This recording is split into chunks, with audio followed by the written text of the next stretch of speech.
A beautiful combination. Please welcome Tierra Marie and Rihanna. Well, our next guest is also young and new. So new he doesn't even qualify for the next award yet. Performing Run It.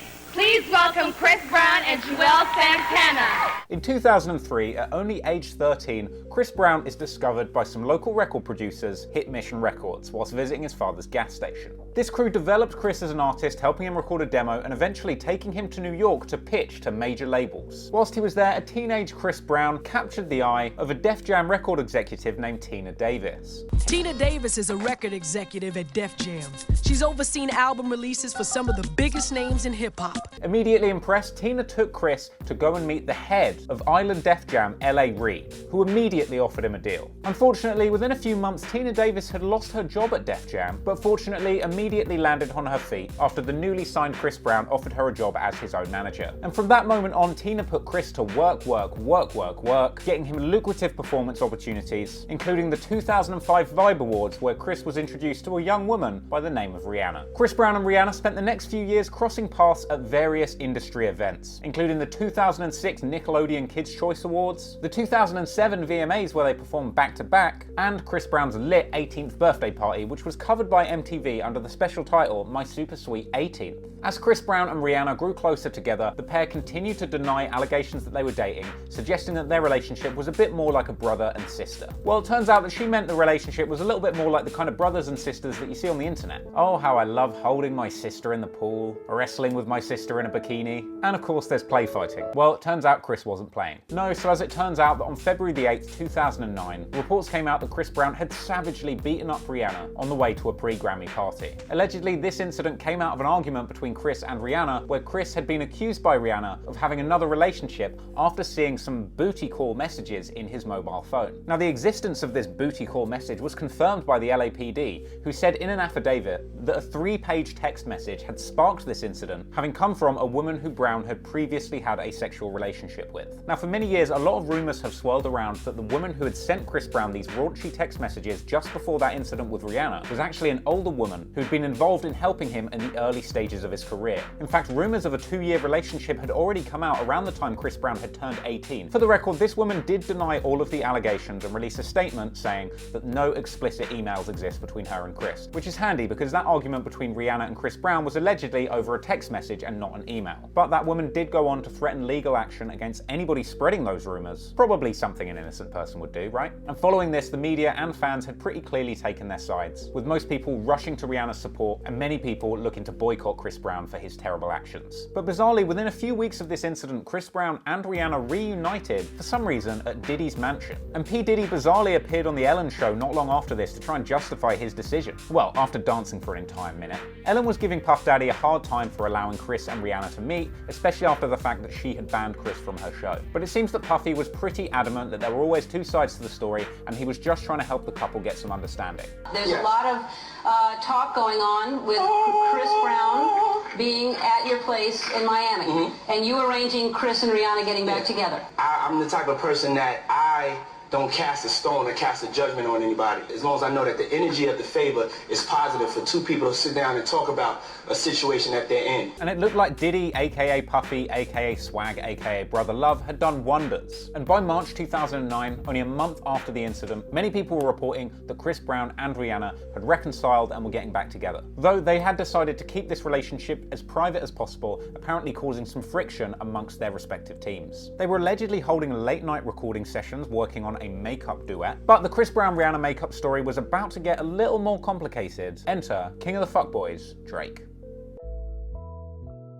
Drake reported being overwhelmed after first meeting Rihanna at 2009 at a birthday party, riding high on the success of his hit single, Best I Ever Had. A couple months after the rumored Chris Brown and Rihanna makeup story, in May of 2009, Drake and Rihanna were actually spotted together at the Lucky Strike Lanes bowling alley in New York. Story goes that they spent the night together, sipping whiskey and apple juice and sneaking the occasional kiss before leaving together. But Drake denied it was anything more than a friendship a few days later and kept things pretty much hush-hush in the months that followed. A month after that, Chris Brown is back in court pleading guilty to the original charges stemming from the Rihanna case. Your attorney has advised the court that you wish to enter a plea of guilty to that charge, is that correct? Yes, ma'am. and he avoids jail time but does end up getting 6 months of community service and a counselling program, and even Rihanna appeared in court. One of the weird things about this whole debacle is the fact that it took Chris around 5 months after the actual incident to publicly speak on this, eventually releasing this too little too late apology onto his website. I grew up in a home where there was domestic violence, and I saw firsthand what uncontrolled rage could do. I have sought and I'm continuing to seek help to ensure that what occurred in February can never happen again. And as I sit here today, I can tell you that I will do everything in my power to make sure that it never happens again, and I promise that. What I did was unacceptable, 100%. I can only ask and pray that you forgive me, please. And Chris Breezy kept the "I'm sorry for beating my famous girlfriend" press tour going for a couple months. At the end of August, Chris Brown appears on the Larry King Show for a heart-to-heart chat. Well, the kind of heart-to-heart chat that you have to have with your mother and lawyer present. He appears telling his story and recounting that he still loves Rihanna. You love her? Definitely. But interestingly, he refuses to discuss the cause of the argument that evening, and he at no point acknowledges the alleged texts from the older woman that he was supposedly having a relationship with. But by November, Rihanna decides to go on a little press run of her own. First, she stopped in with Diane Sawyer on Good Morning America to spill the beans on Chris Brown, saying that he was her first love, but she'd made a mistake in going back to him after the abuse. That's embarrassing that that's the type of person that I fell in love with. So far in love. So unconditional that I went back. Meanwhile, that same month, Rihanna was being interviewed by Angie Martinez, and she got pressed on whether or not something was going on between her and Drake. Rihanna proceeded to put Drake firmly in the friend zone. And was there no truth to Drake? No, me and Drake, we're friends. We're still friends, actually. And you hung out a couple of times? Yeah, a few times. Did you play with the idea a little? Were you checking him out? No. I think you were checking him out. I think you were eyeballing the situation to see. No, me and Drake, nah. A little bit. No, we weren't. We never, no. Slightly. But someone must have not given Drizzy the little friend zone memo, because in November, he told XXL's Doing Lines column that the rumors that him and Rihanna dating had been semi-true. I got semi just thinking about it, Drake. Going into 2010, in February, Drake and Chris Brown were still on pretty good terms. And whilst performing at the Virginia Commonwealth University in Chris Brown's hometown, Drake actually brought Chris out as a surprise guest. You gonna talk to him? And then in May, Drake's hit song Fireworks dropped, which had lyrics alluding to that night that he'd spent with Rihanna after appearing at the Lucky Strike Lanes. But it looked like Drake didn't actually have those bases covered, and it quickly emerged that Rihanna had actually been dating the baseball player Matt Kemp. In response to this, Drake, feeling a little bit salty about the whole Rihanna situation, decides to spill the beans to a New York Times reporter in June, saying that he felt like he'd been a pawn in Rihanna's game, and that she'd done to him what he had done to so many women before her. But Drake quickly backtracked, realizing that being salty in public doesn't really help your chances getting back with Rihanna, does it? So he quickly backtracked and clarified his comments, saying that he wasn't trying to come across as negative, but he was just overwhelmed by Rihanna. Alright, Drake. This same month, Drake and Chris are spotted in the club together looking like chums, despite reports that Chris had actually been turned away from Drake's album listening party. And by the 29th, Drake reveals to Extra that he had been hitting the studio with Chris Brown, while simultaneously denying rumors that he'd been dating Rihanna. So still, no bad blood between these two yet. Then in October 2010, Drake features on Rihanna's hit song, What's My Name, which pops Drake's Billboard cherry, giving him his first #1 and Rihanna her 8th #1. Then in November, Drake continues spreading his creative juices and duly slips Chris Brown a couple of fingers, providing a verse for the remix of his song, Deuces. Not long after that, Rihanna finally comes out and acknowledges her fling with Drake, saying that she was attracted to him at the time, but she didn't want to take things any further because she was still feeling fragile after the whole Chris Brown situation. But apparently, even at this point, as the love triangle begins to cement itself into place, knowing that somebody had brutally beaten up the girl that you're in love with isn't quite enough to mess up the money. And Chris Brown is pictured sitting alongside Drake and the entire Young Money crew of Unpayables at a basketball game. Things go quiet for a few months until 2011 at the Grammys, when we see Drake and Rihanna perform a steamy rendition of their song on stage. But mothers, lock up your daughters, because Chris Brown's restraining order on Rihanna is finally lifted, baby. Let's get back together. Now, a month after the restraining order is lifted, Chris Brown makes an appearance on Good Morning America and is grilled about the Rihanna situation once again. I mean, it's not really a big deal to me now as far as that situation. I think I'm past that in my life, and I think today is the album day, so that's what I'm focused on. So everybody go get that album. Definitely this album is what I want them to talk about, and not the stuff that happened 2 years ago. Allegedly, Chris was so angry after this interview that he threw a massive tantrum in the dressing room and even smashed a window with a drinks cooler. Guess he really couldn't keep his cool, eh? Chris Brown was dragged out a day later to once again apologize and try and justify his shitty behavior. First and foremost, I want to apologize to anybody who was startled in the office, anybody who was offended or really looked and disappointed at my actions, because I was disappointed in the way I acted. And you know, a lot of people don't know what went down. But despite Chris's seemingly ongoing violent outbursts, he must be a changed man, because in May, Rihanna and Chris Brown start following each other on Twitter once again, and Chris seems to accidentally tweet at Rihanna saying, "Did you get that pic that I sent you?" Which supposedly should have been a DM. Well, the internet didn't like this, and it didn't take long for the army of Rihanna fans to rush to her help and begin taunting Chris Brown for being a woman beater. Chris sent a handful of hilariously bad replies trying to defend himself before duly deleting his account. A month later, it seems like the seeds between the Drake and Chris Brown's beef are beginning to be sowed. Chris releases a remix to Drake's song Marvin's Room that seems to take on the opposite perspective of the original song, and Chris takes on the role of a side piece that's having a phone conversation with Drake's girlfriend. And a lot of people begin to speculate that this whole song is about Chris, Drake, and Rihanna. This speculation isn't helped by the fact that Drake then comes out in Elle magazine in October, saying that he's still in his feelings about Rihanna and reminding everyone that she was the first female celebrity to pay him any attention, describing himself as just a naive kid from Toronto. Sorry, can you even imagine a time in hip-hop when Drake, with a straight face, can portray himself as a naive kid from Toronto? Now he's just the twat who has a tattoo of a picture of himself overtaking the Beatles. But anyway, Drake didn't let up and he continued gushing in magazines, visiting Us Weekly in November to say that there was still love between him and Rihanna, pondering whether or not there's a chance that they could make it work in the future. But by New Year's, Drake's lust for Rihanna will be completely crushed as Chris tweets at Rihanna saying that he loves her, and she replies saying that she loves him. Within a few weeks, rumors start to fly that Chris and Rihanna are hooking up in secret once again. These reports are a little bit concerning in the face of the fact that Chris Brown is actually in another relationship with stylist, actress, and model Karrueche Tran. So this Illuminati love triangle is very quickly becoming a love square. Every day it's getting more complicated, and every day it seems like everybody is mixing business and pleasure. And at no point is this more clear as when Drake and Rihanna dropped their smash single, Take Care. That track was an instant hit, going top 10 on Billboard, and coming along with a cute little video where Drake got to have a little snuggle with Rihanna. Hope she got paid good money for that. But around the same time, Rihanna and Chris released a remix to her song, Birthday Cake. A move that surprised and kind of upset a lot of Rihanna fans who didn't really want to see a big public reconciliation between Rihanna and woman-beating Chris Brown. Talk about having your cake and beating it too. But Rihanna decided to throw caution to the wind and sand in the faces of her fans by appearing on the remix of Chris Brown's song, Turn Up the Music. So it looks like these two are very close together again by March 2012. And so for some reason, Rihanna decides to throw some seemingly racist shots at Chris Brown's side chick / main chick, Karrueche. So Rihanna decides to go on Twitter and post a picture of some rice cakes with sunglasses and hoop earrings on, saying, "I'ma make you my bitch." This is apparently a reference to a sneak dissing lyric on the song Birthday Cake, where Rihanna says that she's sweeter than a rice cake, which to be fair, is probably the easiest food to be sweeter than. I mean, the only person not sweeter than a rice cake is Chris Brown. And Karrueche decided to respond by posting lyrics to her Facebook page, saying, "I got him, you got pictures of him." That's not fair. I mean, she's also got police reports with his name on it too. Now for a minute, things looked like they were really sweet between Chris Brown and Drake, as a song called Yamaha Mama leaked online.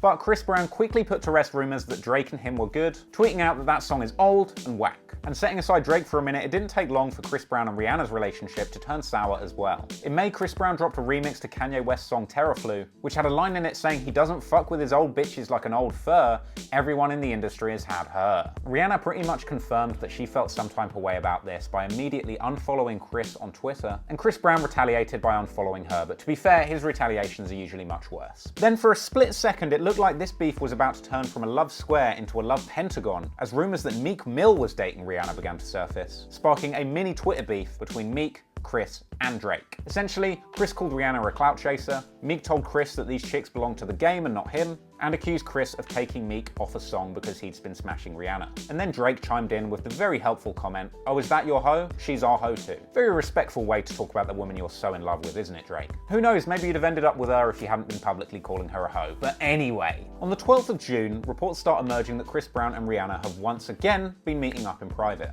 They'd been seen partying together at a few of the same clubs, and Chris had even joined Rihanna and her family, including her grandfather, at Jay-Z's 40/40 Club one evening. She's looking less like Drake and Meek's hoe at this point, but I don't know. Now these meetings reportedly caused even more tension between Rihanna and her team, who were concerned, for obvious reasons, about her reconciliation with Chris Brown, and also just worried that her party lifestyle was getting out of control. But 2 days later, Drake, Chris Brown and Meek Mill would have an altercation at a nightclub that would prove once and for all that pretty much everybody involved is an out of control hoe. So on the 14th of June 2012, Chris Brown is chilling at the WIP nightclub in New York with his girlfriend Karrueche, attending a birthday party for Ne-Yo's manager Javon Smith. Sources say that Drake, Meek Mill and the OVO crew arrived after a short stop-off in an NYC strip club called Sin City. After they arrived, Chris Brown sent a bottle of champagne over to Drake's table with a note that said "Let's be friends." And story goes, at this point, Drake's camp sent a bottle back with a different note attached to it that said, "I'm fucking the love of your life. Deal with it." Awfully friendly, isn't it? Well, apparently, this didn't go down very well with Chris Brown's side, and they decided to approach the OVO table and politely ask them to leave the venue. Reportedly, at this point, somebody took a swing at Chris, and it didn't take long from then for bottles to start flying all over the place. Before you know it, security had grabbed everybody up, cleared the club, and the scene was left a bigger mess of broken glass than an OVO wedding. Several people got injured in the altercation, and Chris was seen outside shirtless, storming out of the venue, and revealing that he got pretty badly injured, but luckily Chris Brown's Twitter fingers were not injured during the altercation, and he took to social media straight after to get things popping. Chris wasn't the only person injured in this fight. His bodyguard Big Pat and also just a random tourist were treated with pretty serious injuries. And Tony Parker, point guard for the San Antonio Spurs, actually got a big shard of glass in his eye and suffered a scratched cornea. This looked like it was going to impact Parker's ability to compete in the 2012 Olympics, and he immediately sued the club for $20 million alongside several other people. They argued that the club was aware of the bad blood between Drake and Chris Brown at the time, and they shouldn't have allowed them both to enter the venue, especially considering the fact that they were both apparently wasted. Parker's suit, along with 10 others, were actually settled out of court, so you know there were some bags secured. Then a few weeks later, Chris Brown took numerous shots at Drake on the remix to Chief Keef's song I Don't Like alongside The Game. In August, Rihanna appeared on Oprah's show and opened up about forgiving Chris Brown. A lot of people thought that Chris hitting you was unforgivable. Have you forgiven him? I have forgiven him. During the interview, she said that they'd been working on their friendship, but then a month later, they were looking like more than friends. When after winning a VMA, Rihanna walked off the stage, spotted Chris Brown, and walked over to give him a kiss. But weirdly, a couple of days after this, Chris Brown is seen sporting a very weird neck tattoo that seems to depict Rihanna's bloody face from when she was beaten up by him. That thing is creepy. These two continue to grow close together, and when Chris Brown was actually due back in court to find out whether he'd breached his probation relating to the Rihanna case by smoking weed, weirdly, Rihanna actually tweeted out messages in support of him. And things kept progressing for the feisty couple, as Rihanna and Chris Brown were spotted together staying at the same hotel and attending a Jay-Z concert together. Now this seemed like the final straw for Chris Brown's girlfriend, not girlfriend, but sort of girlfriend, Karrueche, who tweeted out around this point, "Bye baby," effectively ending their relationship, confirmed by reports that came out the following day. Chris came out saying that he decided to be single to focus on his career, saying that he loves Karrueche but he doesn't want her to get hurt by his friendship with Rihanna. Then a couple days later, Chris Brown dropped a pretty weird video that was called The Real Chris Brown, where he ponders whether or not he could love two people. You know, when you share history with somebody, then you tend to fall in love with somebody else. It's kind of difficult, you know what I'm saying? So it's like, is it such thing as loving two people? I don't know. You know, I don't know if that's possible, but for me, I feel like that, you know? And apparently this hollow gesture was enough. And even Rihanna's dad comes out to say that he's forgiven Chris for his mistakes and that he supports their reconciliation. And meanwhile, even further reports came out suggesting that as part of the breakup, Karrueche was actually given money by Chris Brown to buy a house and also had a 2-hour phone conversation with Rihanna to answer any questions that she still had. Questions like, why are you a racist? What's wrong with rice cakes? Why are you such a home wrecker? But a few weeks went by and some questions still looked pretty unanswered as Karrueche was seen leaving Chris Brown's house. This certainly can't have been helped by the fact that a few weeks after that, Rihanna was going around denying that they were back together and reiterating that she doesn't think her relationship should be anybody's business. She's gonna hate this video then. Are you guys together? No.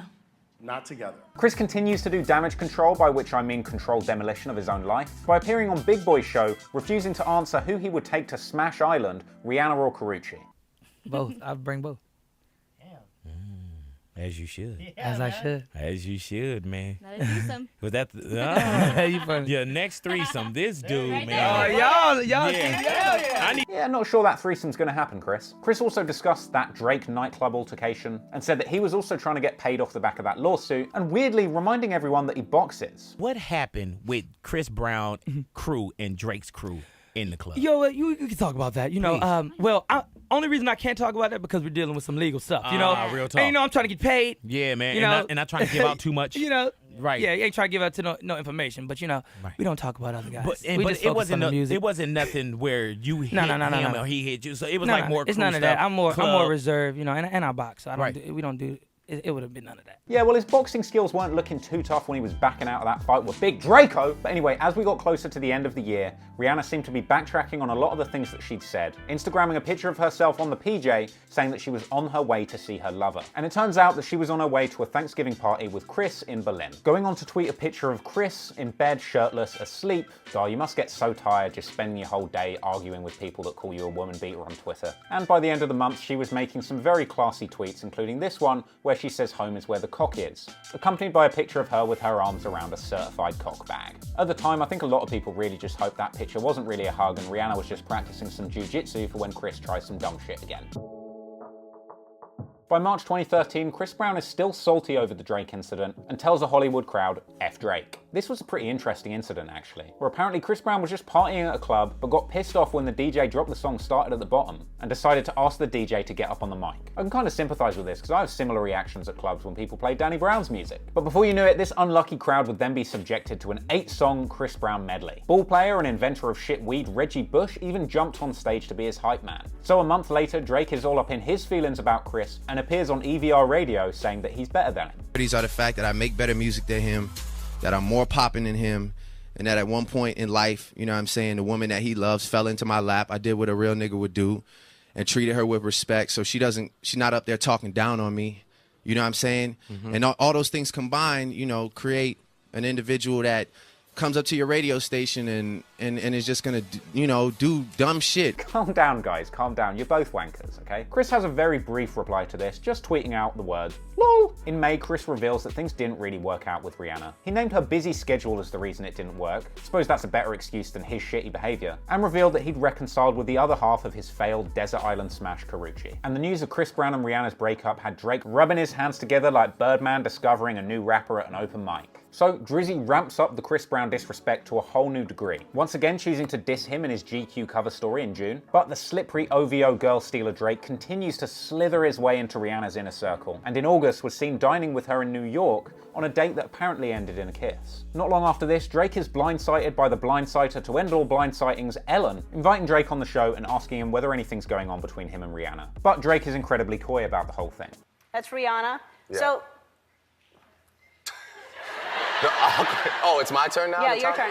Great girl. We had our moment, and you know, I mean, always support and have love for her, and yeah. A little nervous. Okay. But behind the scenes, Drake was still putting in work, and soon he'd be popping up at her Dallas show and taking her for dinner afterwards. To return the favor, Rihanna actually popped up at Drake's show in Houston at the Toyota Center, and they were later seen out together spending racks at Houston strip club V Live. So it seems like things were going good for Rihanna and Drake. Rihanna and Drake. But it didn't take long for things to hit the rocks, and by February, Drake was all up in Rolling Stone, saying that she's the ultimate fantasy, but they're just friends. Friend zoned. So things went kind of quiet, but then in the summer of 2014, Drake performed at his OVO Fest seemingly in front of some weird imagery of Rihanna amongst fire and the number 666. Now, a lot of people thought that this was him basically calling Rihanna out for being a devil and just generally being salty and in his feelings about the whole thing not working out. But he very quickly came out after this, backtracking and reiterating that this wasn't a diss. By summer, it starts looking like things are patched up again between Drake and Chris Brown. The two are seen together in the studio, but no one actually outright addresses it. Then at the ESPY Sports Award, which Drake was hosting, a sketch was played that showed Drake feuding with Blake Griffin over whether their collaboration should be called Drake and Blake or Blake and Drake. Drake and Blake. Yeah, the people in it, we could call it. Maybe, but I also like Blake and Drake. Yeah. Blake and Drake. And then you're Yeah. The sketch included various scenes where Blake and Drake were trying to sabotage each other's careers, including two bizarre scenes, one where Drake puts on whiteface pretending to be Blake Griffin. Meanwhile, Blake puts on beige face and pretends to be Drake in the studio, showing us once and for all what it would sound like if Drake actually wrote his own music. Ski bop shadoo bop bop bop bop bop. I am Drake and I like you, girl. But this sketch was particularly notable because there was one part where Chris Brown actually popped up as the doctor that Blake Griffin had arranged to remove Drake's appendix, as well as appearing at the end of the sketch alongside Blake Griffin presenting the show, whilst a video of Drake tied up in the background appeared on screen. So at this point the beef appeared officially over, and this seemed cemented by the release of the song Only by Nicki Minaj featuring Lil Wayne, Drake and Chris Brown all together on one song. But Chris Brown got a spicy Christmas present when he abruptly and publicly dumped his girlfriend Karrueche after accusing her on Instagram of secret drizzy dates. This whole public meltdown landed Chris Brown the donkey of the day on The Breakfast Club, but Drake wasn't about to get involved, as let's not forget this was only one day after he was given a 5-finger sandwich from P. Diddy in response to stealing the 0 to 100 beat. So Drake didn't rise to the beef, and following that incident, in 2015 this beef went into hibernation. Drake started chirping Serena Williams, and Rihanna had been romantically linked to a laundry list of people that are definitely better news than Chris Brown and Drake, including Lewis Hamilton, Karim Benzema, and even everybody's favourite actor Leonard D. Apricot. But by November, Rihanna was back on the scene spilling the beans, saying that Chris Brown was the last real boyfriend she had ever had, but still continued to play both sides, dropping back-to-back songs with Drake, including her smash single Work and Drake's song Too Good from his album Views. These two began hanging out more and more around this time. Drake actually joined Rihanna on stage for a steamy rendition of the song Work in England at the Brit Awards, followed by an after-party in London where Rihanna stepped out seemingly looking like a hype-beast yellow Teletubby. And it was that song Work that seemed to continue bringing these two together, as they linked up to do work at the Forum in LA, later being spotted at the after-party at the Nice Guy. All of this led people to think that the Drake-Rihanna romance was back on. But let's just be real fair, don't you think it's highly convenient that Rihanna just pops up to mess around with Drake's emotions, always around the time she's got something to promote? In June they were back in London, where they partied at Nicole Scherzinger's birthday at the overpriced, overrated stinkbox that is known as Tape London, supposedly shutting it down to the early hours of the morning when they both left separately. Rihanna wearing a cheap-looking pink dress that seemed to scream boohoo sample sale, while Drake was spotted leaving on foot in a Ferrari jacket like a Canadian Joey Tribbiani.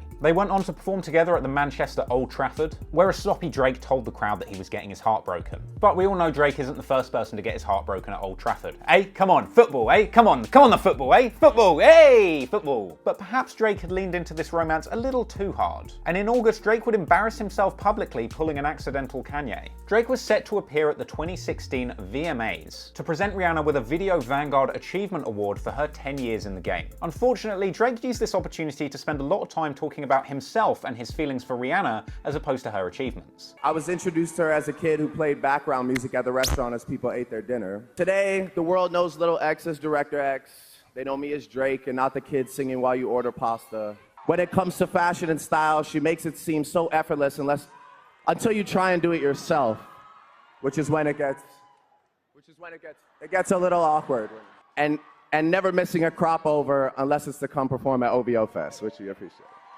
Then by the time that he was finally done talking about himself and plugging his festival, he embarrassingly leaned in for a kiss that was not reciprocated.